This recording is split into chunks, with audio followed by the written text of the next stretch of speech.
Friends, welcome to my channel. Friends, ಇವತ್ತು ತುಂಬ ಈಸಿಯಾಗಿ ತುಂಬ ರುಚಿಯಾಗಿರುವಂತಹ ರವಾ ಪ್ಯಾಟೀಸ್ ಹೇಗೆ ಮಾಡೋದು ಅಂತ ನೋಡೋಣ.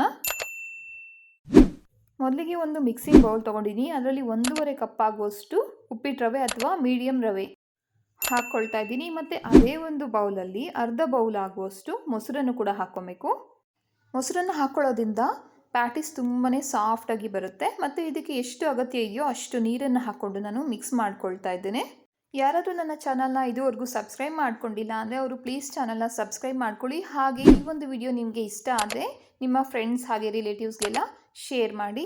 10ರಿಂದ 15 ನಿಮಿಷಗಳ ಕಾಲ ಈ ರವೆ ನೆನಿಬೇಕಾಗುತ್ತೆ. ಅಷ್ಟರಲ್ಲಿ ನಾವು ತರಕಾರಿಗಳನ್ನ ಸ್ವಲ್ಪ ಬೇಯಿಸ್ಕೊಬೇಕು. ಒಂದು ಪ್ಯಾನ್ ತೊಗೊಂಡಿದ್ದೀನಿ. ಅದರಲ್ಲಿ ಒಂದು 2 ಸ್ಪೂನ್ ಆಗುವಷ್ಟು ಎಣ್ಣೆ, ಒಂದು ಅರ್ಧ ಈರುಳ್ಳಿ, ಅರ್ಧ ಆಲೂಗೆಡ್ಡೆ ಸಣ್ಣಗೆ ಹಚ್ಕೊಂಡಿರುವಂಥದ್ದು, ಮತ್ತು ಕ್ಯಾರೆಟ್, ಬೀನ್ಸ್ ಎಲ್ಲ ಕೂಡ ಒಂದು ಅರ್ಧ ಕಪ್ ಆಗುವಷ್ಟು ತೊಗೊಂಡಿದ್ದೀನಿ. ಇದನ್ನು ಒಂದು 5 ನಿಮಿಷಗಳ ಕಾಲ ಚೆನ್ನಾಗಿ ಬೇಯಿಸ್ಕೊಬೇಕು. ಅದಾದ ನಂತರ ಕ್ಯಾಪ್ಸಿಕಮ್ ಮತ್ತು ಕ್ಯಾಬೇಜ್ ಎರಡನ್ನೂ ಕೂಡ ಸಣ್ಣದಾಗಿ ಹಚ್ಕೊಂಡಿದ್ದಕ್ಕೆ ಸೇರಿಸ್ಕೊಳ್ತಾ ಇದ್ದೀನಿ. ಇದನ್ನು ಕೂಡ ಒಂದು 2 ನಿಮಿಷಗಳ ಕಾಲ ಚೆನ್ನಾಗಿ ಫ್ರೈ ಮಾಡ್ಕೊಬೇಕು.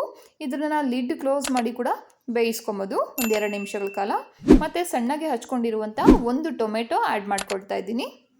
ಟೊಮೆಟೊ ಸ್ವಲ್ಪ ಸಾಫ್ಟ್ ಆಗೋವರೆಗೂ ಇದನ್ನು ಬೇಯಿಸ್ಕೊಬೇಕು. ಈಗ ರವೆ ನೆನೆಸ್ಕೊಂಡು ನಾವು 15 ನಿಮಿಷ ಆಗಿದೆ. ಈಗ ಇದಕ್ಕೆ ನಾವು ಬೇಯಿಸಿಟ್ಕೊಂಡಿರುವಂತಹ ತರಕಾರಿಗಳನ್ನೆಲ್ಲ ಕೂಡ ಹಾಕ್ಕೊಳ್ತಾ ಇದ್ದೇನೆ. ನಿಮಗೆ ಬೇಕಿದ್ರೆ ಬೇರೆ ಒಂದು ತರಕಾರಿಗಳನ್ನು ಕೂಡ ಇದಕ್ಕೆ ಆ್ಯಡ್ ಮಾಡ್ಕೊಬಹುದು. ಗೋಬಿ ಆಗಿರ್ಬೋದು ಅಥವಾ ಬಟಾಣಿ, ಸ್ವೀಟ್ ಕಾರ್ನ್, ಈ ಥರದ್ದು ಬೇರೆ ಎಲ್ಲ ತರಕಾರಿಗಳನ್ನು ನೀವು ಆ್ಯಡ್ ಮಾಡ್ಕೊಬೋದು. ಕಸೂರಿ ಮೇಥಿ ಒಂದು 2 ಸ್ಪೂನ್ ಆಗುವಷ್ಟು ಹಾಕ್ಕೊಳ್ತಾ ಇದ್ದೀನಿ. ಮತ್ತು ಬೇರೆ ಒಂದು ಸೊಪ್ಪುಗಳನ್ನು ಕೂಡ ಇದಕ್ಕೆ ಆ್ಯಡ್ ಮಾಡ್ಕೊಬೋದು. ಚಿಲ್ಲಿ ಫ್ಲೇಕ್ಸ್ ಒಂದು ಅರ್ಧ ಸ್ಪೂನ್ ಆಗುವಷ್ಟು, ಖಾರ ಹೆಚ್ಚಿಗೆ ಬೇಕಿದ್ರೆ ಇನ್ನು ಸ್ವಲ್ಪ ಜಾಸ್ತಿ ಹಾಕ್ಕೊಬೋದು. ಹಸಿಮೆಣಸಿನ್ಕಾಯಿ ಕೂಡ ಹಾಕ್ಕೊಬೋದು. ಚಾಟ್ ಮಸಾಲೆ ಒಂದು ಅರ್ಧ ಸ್ಪೂನ್ ಆಗುವಷ್ಟು, ಇದು ಮಿಕ್ಸ್ಡ್ ಹರ್ಬ್ ಅಥವಾ ಪಿಜ್ಜಾ ಮಸಾಲ ಅಂತ ಸಿಗುತ್ತೆ, ಇದನ್ನು ಒಂದು ಅರ್ಧ ಸ್ಪೂನ್ ಆಗುವಷ್ಟು ಹಾಕ್ಕೊಳ್ತಾ ಇದ್ದೀನಿ. ರುಚಿಗೆ ಬೇಕಾಗಿರೋಷ್ಟು ಉಪ್ಪು, ಇಷ್ಟನ್ನು ಕೂಡ ನಾವು ಚೆನ್ನಾಗಿ ಮಿಕ್ಸ್ ಮಾಡ್ಕೊಳ್ಬೇಕು. ರವೆ ಸ್ವಲ್ಪ ನೀರನ್ನೆಲ್ಲ ಹೀರ್ಕೊಂಡಿದೆ. ಈಗ ಇನ್ನು ಸ್ವಲ್ಪ ನೀರು ಹಾಕಿ ನಾನು ಇದನ್ನು ಮಿಕ್ಸ್ ಮಾಡ್ಕೊಳ್ತಾ ಇದ್ದೇನೆ. ಮಕ್ಕಳಿಗಂತೂ ಈ ಒಂದು ರೆಸಿಪಿ ತುಂಬಾ ಇಷ್ಟ ಆಗುತ್ತೆ. ನೀವು ಒಂದು ಸಲ ಮಾಡಿ ನೋಡಿ, ಅವರು ಮತ್ತೆ ಮತ್ತೆ ಬೇಕು ಅಂತ ಕೇಳ್ತಾರೆ.